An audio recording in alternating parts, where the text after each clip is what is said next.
Arestado na sa kapulisan ang bana nga suspect sa pagchap-chap o pagtagod-tagod sa lawas ng asawa niya itong maging tuig sa Dakbayan sa Mandaue. Adunay live report si Nico Serino. Nico.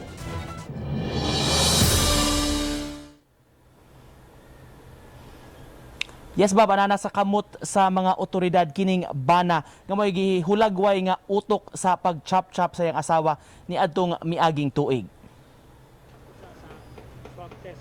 Pinasikat sa search warrant nga gi-issue sa korte, nag-operate ang mga personnel sa CIDMU sa Mandaue City Police inabagan sa kapulisan sa Argao. Dito nila nadakpan kagahapon si Harold Quintanar, 36 anyos. Nag-atubang siya og kasong parricide gumikan sa nahitabo sa iyang asawa nga si Angeli Lopez Quintanar. Sa miaging tuig, nakaplagan ang putol-putol nga bahin sa lawas sa sapa sa Cebu City ug sa baybayon sa may Mandaue City. Pinaagi sa DNA test na suta nga kang Angeli ang maong lawas. Ang igsuon sa biktima misang at og reklamo batok sa suspitsado. Gibarugan sa PNP bisan circumstantial evidence lang ang ilang gihuptan, lig-on ang kaso nila batok kang Harold. 5 days after nga ni-report ang iyang igsuon, ni-report po si Harold dito sa station.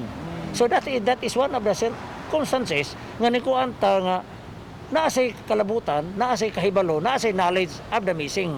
Kay, di ba, nga naman nga wala man sa mo report. O, di ba, asawa niya. Na-monitor sa mga pulis si Quintanar ug nasayran nga didto kini nag-istar sa Argao. Magsige gina sila kasi away o niya, kani siya battered wife kuno na si Angeli. In fact, battered wife niya, niya na ganin ni gipasaka kuno nga 92-62 Bausi case. Sa among interview, limitado ang gitubag ni Quintanar kinsa usa ka negosyante. Gihimakak niya nga siya ang mipatay sa iyang asawa. Di na tinuod, love kin ako kong asawa. Tuod, nagbuwag mi pero nag-cool off from yato.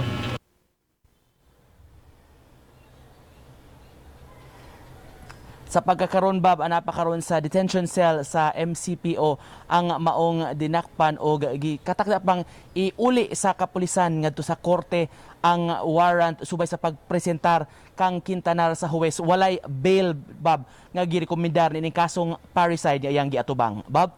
Daghang salamat Nico Serino sa imong live report.